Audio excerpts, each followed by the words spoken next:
Welcome to Resilience Development in Action, where strength meets strategy and courage to help you move forward. Each week, your host, Steve Bisson, a therapist with over 2 decades of experience in the first responder community, brings you powerful conversations about resilience, growth, and healing through trauma and grief.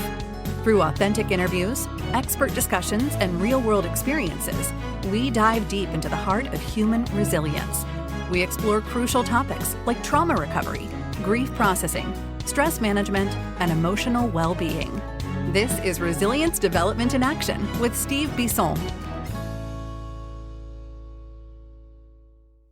You know, you've heard me talk about this before. GetFree.ai. Great for your note-taking, good for your transcript, good for your goals, good for everything that you do in a HIPAA-compliant nature.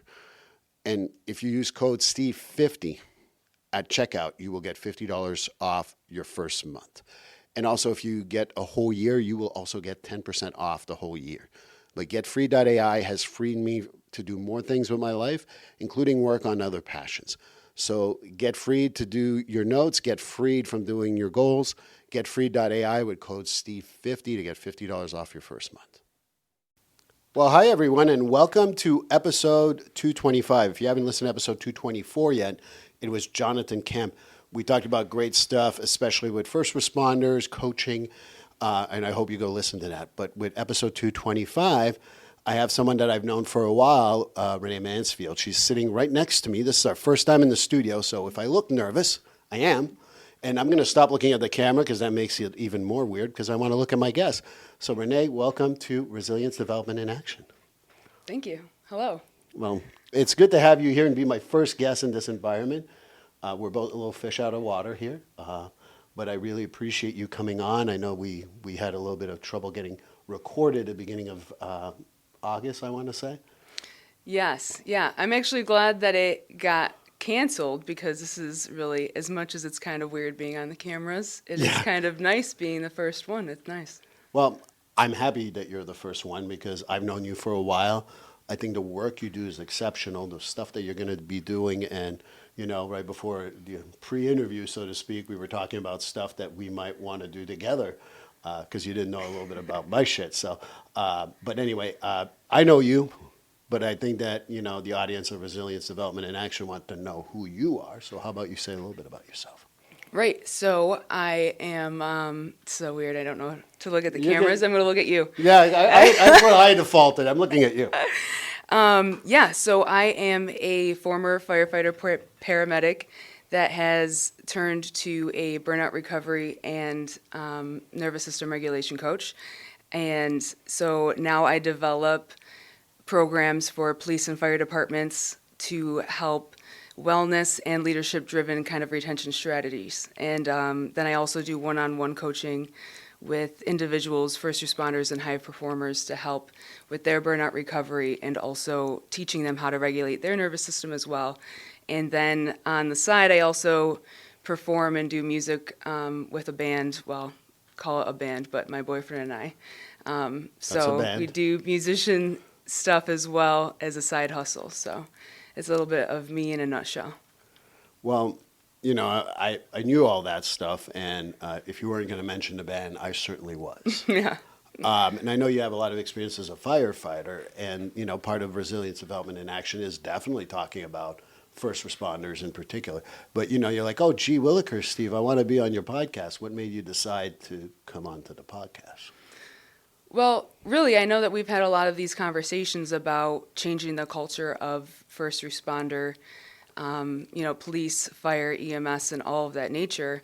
But I really wanted to come on the podcast because I do listen to all the different people that you've spoken to. And I want to talk a little bit about my program and how it kind of pertains to that. And just have a great conversation with you about how, you know, resilience with the first responder culture in the world. And just kind of talk about really how important it is to address the nature of our job in really bridging the gap between the toxicity of leadership and burnout. Because a lot of the times we address burnout in the first responder culture as trauma. And while that does play a role in it with the calls, it's not necessarily, I know we've talked about this, it's not necessarily the peak of it, right? And leadership betrayal, department betrayal, it kind of serves a higher purpose. And at least for me, that was my biggest driving force when it came to leaving the fire department and my own burnout and experience. And so I guess that's what had led me to not only leave the fire department, but to kind of come back, which I never expected, and develop this program to help change the culture from the inside out. And so I guess it's kind of what I wanted to talk about and address, is that it's more than just the trauma of the calls. It's also the way that the leadership plays a role as well. I agree with you. I think that we've had these conversations privately many, many times. People who've listened to my podcast know I'm done with this whole, it's trauma, it's trauma, it's trauma. Okay, I'm not saying it doesn't exist, but it certainly exists. And I think that that's part of our private conversations, is that, sometimes it's how you're treated by administration. Sometimes it's about how you're treated by your colleagues. And again, sorry if I'm too controversial, but being a woman in the service sometimes, and this is not a criticism of anyone you've ever worked with, but sometimes being a woman in this field doubles down on how difficult it can be for a woman versus a man. So I think that there's so many things we can go down, like different roads here. But I guess that for me, the leadership stuff really stands out, because that's definitely what we want to talk about. One of my favorite sayings is from my friend Jay Ball, who says, you don't need stripes to be a leader. But unfortunately, the leaders make the hard decisions and not necessarily caring about what they originally signed up for when they were firefighters, which was, respect people, and I don't know all, and again, I'm a therapist. I don't pretend I know what your mottos and all that stuff is. But I wonder if you want to talk a little bit about, how the culture was where you're at, particularly with, your colleagues and everything else that goes with that. Right. I think that I have a couple of different experiences too, because I was at two different departments, two vastly different departments too, I would say, at that. And then also adding in the EMS aspect with that too. So in total, I was in the fire EMS world in about a decade. With that said, I saw a department that was larger, and I wasn't the only female. In fact, that department was one of the first departments that did have one of the first females back in the day, and they were a driving force in that. And I never had a bad experience as being a female. But that was a totally different experience when it came to the union versus the chief. So that had a totally different feel when it came to that. It was almost like the pissing match. And sometimes I look back and I say I regret leaving, but I don't at the same time, because It did lead me to the path that I'm in now. But at the same time, it felt more like a firehouse in the way that it was run. Right, that first department I was in. And the main reason that I did leave was it was starting to get, same thing, politics over people. And it was really just like, it became a pissing match between the union and the chief and the town administrator. So at that point, there was a weak chief.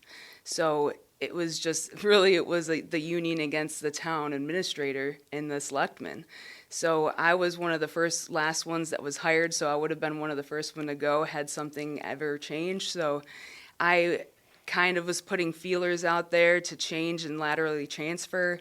And just to give you a feel of how the politics over people was going on, the chief wouldn't sign off for me to laterally transfer. So I actually, when I did end up deciding to transfer, in the rose-colored glasses that I had for the department I ended up transferring to, that we can obviously get into, that chief didn't sign for me to transfer, so therefore I actually had to completely start over with the other department. So I had to do the PAT completely over, I had to do the psychology test all over, I had to do everything from scratch, even though I had like 6 years under my belt. And I had the other chief not completely allowed me to do like a full step ladder of where I was, I could have started completely as like a rookie. So it could have completely screwed me up. So it's interesting how it all happened. But so yeah, again, the chief that I transferred to, that's how it started, right? So he made it sound like this grandiose thing. I'm doing this favor for you. And I was like, oh, this is great. With that said, transferring into a department where I was the first and only female. And my captain, I specifically remember, that was from the old department, said, if there's ever anyone that's going to be transferring over into a department that's the first and only female, you are going to be a great example of that. And I felt like that was like, oh, well, thank you for that. Because I felt like I was one of the guys, you know, like I was at the point, I was like making the guys blush, you know, like I was definitely I can see that too. Prude, you know, like I know you. I had no shame, you know, like I was definitely fit right in when it came to the jokes, and it didn't seem any different.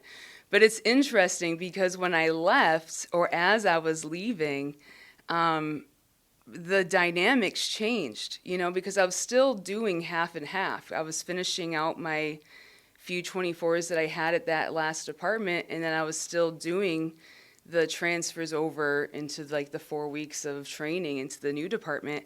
And the guys from the old department started treating me so weird. And it really wasn't until I met this woman not too long ago. She's retired Coast Guard, and now she's a therapist, and she's kind of doing similar things that I'm kind of doing. But she said something about how it's easier for people to leave like angry than it is to leave on good terms for some reason, like the psychology of it. Yeah. And I guess you would be the expert in that. I'm the expert of nothing, but okay. And I was like, that is so interesting, because when I left, the dynamics did change. So it was like they became so aggressive and angry when I was leaving, and it was so strange. Well, I could tell you a little bit about the psychology, and I want to get back to a few things you said, because there's one thing that you mentioned that was really sounded like we need to dig a little more. But the reason why people want to be in adversarial ways when you cut out is that gives you a reason to. And when you leave it in an amicable way, but you may never talk to them again, which happens more often than we want to believe, we tend to omit that information. We only remember, well, you know what, Renae was kind of a bitch or whatever, because that's easier for me to justify that you're gone than it is for me to say, you know how sweet she was, or how great she was, or she made me blush, or whatever. That's difficult to say, well, I don't have any contact with her anymore. So that's the psychology behind that. In the lateral transfers, male or female, that happens all the time from what my guys and my gals tell me. And it's just weird to me, because even when I complete therapy with some of my clients look for a fight in the last session. I'm like, why are we fighting? Why do we have to fight? We can leave in good terms. There's nothing wrong with that. Right. And it's changed over time after we've had conversations. But one of the things we talked about is a real firehouse, which, you know, is something that I hear a lot, and I know what that means. But I think that I would love to hear your perspective on that and what that means, because I think that there's, I always say to different people who ask me about who's the good chief, who's a good leader. I said people who remember where it was to be boots on the ground. Those are guys. Coast Guard, you talked about your colleague there. Boots on the ground is so important, and remembering where you've been, you know. And I think that to me is always a good sign of leadership. But you're talking about a good firehouse. Is that part of what you're talking about? Yeah, because I would say, when I say it felt more like a real firehouse, so something that I kind of backtracking a little bit, I've had these conversations a little bit, and then I kind of had noticed it. Someone else has mentioned it. I've gotten a little bit more into LinkedIn a little bit, and I feel like I've had some really great conversations in that. And I feel like people also share a little bit. I know my ADHD is going a little bit. I'm coming full circle, I promise. That's okay. We'll come back to the firehouse. It's okay. No, it's coming back around. But someone also shared something. It makes me not feel as crazy when I feel like I say that when EMS came into the fire station, I feel like it's when maybe the firehouse started to crumble a little bit. Okay. I feel like it's a couple of reasons, mostly because it has to be a little bit more profit driven. Yeah. Obviously, EMS has to make money somehow because it has to bank its funds back as it spends a lot more money. At the same time, bringing it full circle, so feeling like more of a firehouse, I feel like I'm alluding to the fact that it had more mentorship, right? More leadership. While it had its problems, obviously, with its leadership and some toxic, ego-driven mentality, I look back and there was a lot of senior guys. And when you're talking about the badge and the ranks, I feel like you don't need a badge or a rank, obviously, to be a leader. There was a lot of senior guys that I remember that took me under their wing, right? I can think of like when on that department I got put on the ladder truck. So I was the third guy in the ladder truck when I wasn't on the ambulance. And the ladder guy that was always the ladder driver, I just specifically remembered there's so many times. So one of the things in that department is that for the first year, you weren't really supposed to be upstairs unless there was a reason, right? Mostly because you just had so much to learn. You're the first year, like you should be downstairs if you're not on a call, going through all the trucks. You have so much to be going through, and you shouldn't be upstairs watching TV if you're not on calls. You should want to learn more if you are, not running calls or doing reports. Right. You're just a probie. And so, I just specifically remember he would come down, and there was one day where I was down on the apparatus bay, and he's like, "Hey, do you want to go through the ladder truck?" And I was like, "Absolutely." So he just started pulling things off the ladder. He didn't have a badge. Even to this day, he doesn't have like a badge or a rank, And I just specifically remember him going around the truck and always doing that with me. And it's something I took with me throughout the rest of my career, even on the ladder truck in the next department. So he was the senior guy to me. There was a few senior guys, and I just remember that that's what makes a really great department is leadership and mentorship. And I think that that's what a lot of departments have lost. Yeah. And so when I went to the other department, we were a very young department, and I was sold this progressive idea, which what I meant by those rose-colored glasses, it sounded great, right? And I was a fairly into my paramedic career at that point. So I was like, this is awesome. I want to be a progressive paramedic, and I want to be a progressive firefighter as well. Right. But at the same time, I loved the idea of progressive EMS. And it seemed like that's what was going to be happening. And it seemed like that's what was going to be happening in general, progressive mentalities. And it was sold as that idea, but not knowing that this particular chief was going to be driving out the older generation, knowing now because they knew him. And I don't think he liked that, Right. So I liked having the older generation because I think they have a lot of value. They have a lot of wisdom. And when they started becoming, upset and disgruntled, he didn't like that they were around and they could retire, so they either had to shit or get off the pot, fall Right. in line with him or retire early. And so It's already problematic language when you say fall in line, just for the record. But please Right. go ahead. So many of them ended up just retiring early. And so that was a huge issue because then a lot of them that were very young, like I said, anywhere under 40 years old. And that's problematic when you're in a fire department. You think that you have all of this knowledge, you don't. And then also when I got transferred over, there was guys that had less than experience than I had, and which is crazy to think about that they were then going to be lieutenants and captains, And I didn't have seniority because I was transferred over, And not signed off. Right. So it was like, this is bonkers. And I shouldn't even have seniority, right? So like, I wasn't even saying it because I thought I should have rank. I don't think anyone should have rank at this point. Like, we're all like 5 years in, Yeah. 5 to 8, eight's whatever that we're building up. But at that point, some guys had 3. And it was just like, it was just getting crazy. So when I say that the other department felt like it was more of a firehouse, we sat down for dinners. We had a guy that cooked. We just valued things that still valued the firehouse.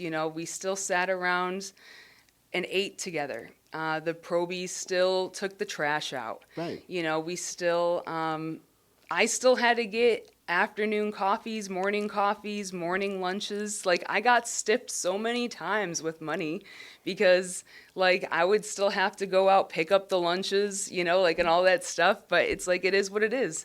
I paid my dues. I should have brought you a coffee just for that. No, I had a system going, man. Like, the guy before me, he's like, download the Dunks app. And we had a Dunks right across the street. Like, so, like, literally we Which had a Firehouse doesn't, by the way. Right, exactly. I swear that they put Dunks right next to the police and fire stations. But I downloaded the Dunks app, and I just raked up points. And so, like, I always got free drinks because, like, I just paid through my Dunks app, and then, it was great. Well, that's a good system to have. Oh, absolutely. And, Milford has to work on putting a Dunks right across from the fire station here. Milford, Mass, for those who are listening nationally and internationally. But there's a lot of stuff that you mentioned, and I don't even know where to go because I think that you brought up something that comes up constantly in my group, is that the experience level. Right. And what I mean by that is, you got someone who's still wet behind the ear, who has an LT or a captain or whatever and doesn't know because they have education, but there's no one else to replace them because the old generation's going away. I mean, like, in the next 5 years, most of the, quote, older generation, people my age, I'm not a firefighter. I do not pretend I am. But I think that at the end of the day, we're losing a lot of that. And then we have a lot of young people, but not a whole lot in between. And I think that scares a whole lot of departments, particularly firefighters retiring. And even the young guys who come to see me, they're like, we don't have relief. We're not ready for this. And, of course, you're full of piss and vinegar because, hey, who doesn't know everything when they're 25 and 30? And then you turn 30 and you go, my God, I knew nothing. And then by the time you're 40, you're like, I really know nothing about life. I think that there's a lot of stuff to be said about that.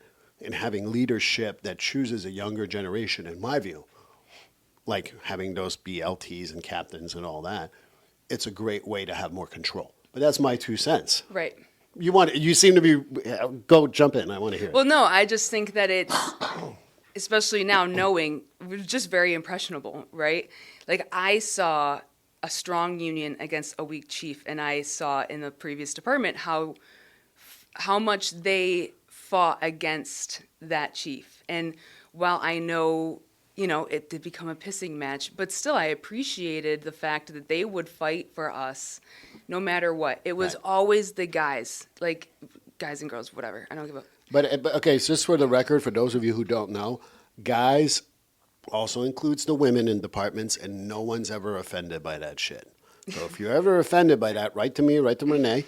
But ultimately, I've never heard any of my female clients go, oh, I'm not one of the guys. They're okay with that statement. Please go ahead. Sorry, that's my little political statement for the day. Have a great day.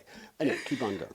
Right. So, yeah, they would just always fight for, you never questioned that, right? So it was just a different story with the other department.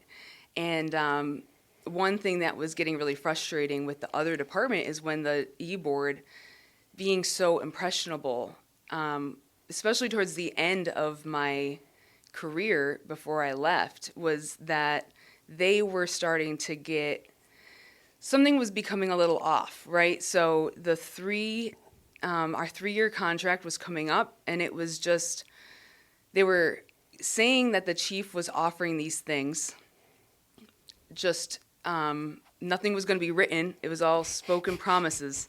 I knew from the previous department, you never do anything based off of spoken promises because it never pans out. It's always a tactic. And old timers, they know that. Old timers know that spoken promises are broken promises, right? So you never base off of a contract with that. And so I remember specifically at a union meeting, which mind you, okay, get this, they put into our union contract for our union dues to pay for beers at the American Legion, to pay for our beers while we were drinking during our union meetings, which, right? Only 30-year-olds would do that, right? Correct. Like, yeah, so get drunk after the union meetings. We Correct. would do that after our other, we do that too.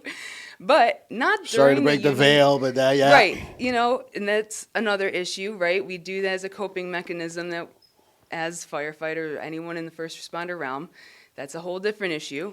But putting that into our union contract that, like, our union dues are paying for our beers while we're drinking, during our union meetings, making huge decisions for our contract, and now you're being blindsided by the strong chief that's promising you these things, saying that you're going to get a 3-1-1, like 3%, 1%, 1%, and then it turns into like a 4-1-0. It was just like, and then they're taking away a lot of stipends and then promising after that. And I'm just like, you don't understand what you're about to give away because you're never going to give it back. And they're like, he's promising X, Y, and Z. And then after that, all of these people are then promoted. I was like, all right. Yep. This is what happened. This is the impression and impressionable, right? Exactly, the impressionable. And I think that's why, like, part of the experience is to learn to sit there for 5 years and watch it. And I say 5 years, I think for any job, you know nothing for 5 years. You may think you know everything, but then you have something like that. Like, why drink beers? I don't understand that. I understand after. Frankly, I understand prior, but I don't understand during. And it's not endorsing that. It's just noting the behavior. I think that the other part, too, that you mentioned is that there's a lot of shift in mentorship. And I think that for me, one of the greatest things that I do as a therapist to other therapists is try to mentor them. And a lot of people would say to me, well, how much do you want? And usually I say, get me a coffee or go for breakfast or whatever. But I feel like the fire and police used to have that mentorship type of environment that has slowly gone away, not only because we're losing the people with a lot of experience, but we're also losing a lot of people who are willing to do that. You talked about that. And, if you had a good mentorship, you have someone from the E-board who's been there for a few years going, this is wrong, guys, we can't do that. But I think it's missing, and I think mentorship is key, I think, to the fire service, police service. I think that it goes for a whole lot of different things. But I think that mentorship is clearly something that has shifted in that environment, if you ask me. Right, and that's what happens when you lose that mentorship is that it becomes toxic. Mm-hmm. Because if you have one person that's driving the force and you don't have that checks and balance, you lose that mentorship and you lose the leadership. And then that one person is, if they're toxic and they're saying all those other people are toxic, then all those young people are going to be just as toxic as that one person because they're going to be just as impressionable. And it's sad because then you look back and you're just like, wow, I saw what those guys were before and now I see who they are now. And you're like, you are a product of the environment now. And it's sad. It is extremely sad. And I think that what I'm going to do here is end the first episode of our 2-part series right now and move on time-wise to just saying thank you for now. And we'll see you on episode 226. Please like, subscribe, and follow this podcast on your favorite platform. A glowing review is always helpful. And as a reminder, this podcast is for informational, educational, and entertainment purposes only. If you're struggling with a mental health or substance abuse issue, please reach out to a professional counselor for consultation. If you are in a mental health crisis, call 988 for assistance. This number is available in the United States and Canada.